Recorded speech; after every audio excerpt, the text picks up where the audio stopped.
کو میں دوسری زبان میں کہوں تو یہ غیروں کا طریقہ ہے، یہ مذہب کا طریقہ نہیں ہے۔ تو عرض یہ کرنا ہے کہ ایک سنت تک پہنچنے کے لیے انسان سینکڑوں گناہوں سے گزرتا ہوا پہنچتا ہے۔ اب نبی پاک رحمت للعالمین صلی اللہ علیہ وسلم کی ذات والا ہم سے خوش ہے یا ہم سے ناراض ہے، اللہ رب العزت ہم سے خوش ہے یا ناراض ہے، اس کا اندازہ، اس کا محاسبہ ہمیں اور آپ کو خود کرنا ہے۔ اگر ہم یقیناً شریعت کی خلاف ورزی کر رہے ہیں تو اللہ رب العزت ہم سے خوش نہیں ہو سکتا۔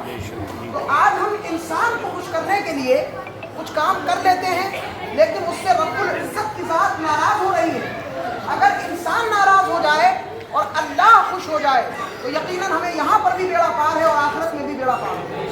اور دوسری چیز عرض کروں گا، یہاں پڑھے لکھے علماء تشریف فرما ہے، مفتی صاحب تشریف فرما ہے اور پڑھا لکھا ایجوکیٹڈ طبقہ یہاں موجود ہے۔ میں اس کو ہرگز پڑھا لکھا نہیں کہتا جو شریعت کی مخالفت کرے، اور یقیناً وہ پڑھا لکھا نہیں ہے جو شریعت کی مخالفت کرے۔ تو شیطان سے زیادہ علم کس کے پاس ہوگا؟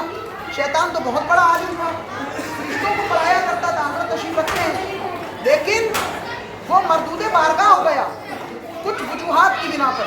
تو آپ سے معذرانہ گزارش ہے کہ نبی پاک کے پیغامات کو پہنچانے کا کام مسلمان نہیں کرے گا تو کون کرے گا؟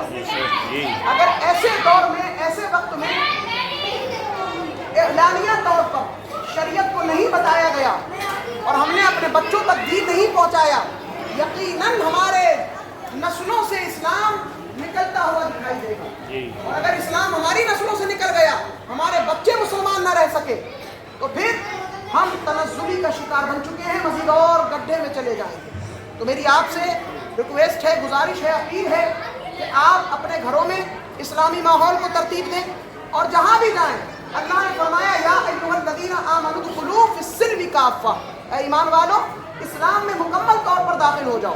تو ہمیں اسلامی بننا ہے، اسلامی کلچر سے وابستگی رکھنا ہے، تو ایسا نہ ہو کہ جمعے میں تشریف لے جائیں تو مسلمان بن کے جائیں، اور جب بازار چلے جائیں تو مغربی کلچر اپنے اوپر ہو کر جائیں۔ شادی حال میں رہیں تب بھی مسلمان رہیں، مسجد میں جائیں تب بھی مسلمان رہیں، بازار میں جائیں تب بھی مسلمان رہیں۔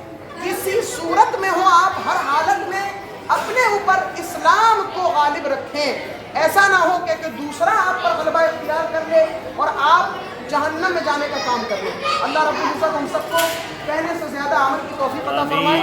اب نکاح ہو رہا ہے، خطبہ ہوگا، خاموشی کے ساتھ سماعت فرمائیے گا۔ خطبے کے وقت بولنا، بات چیت کرنا، گفتگو کرنا یہ جائز نہیں۔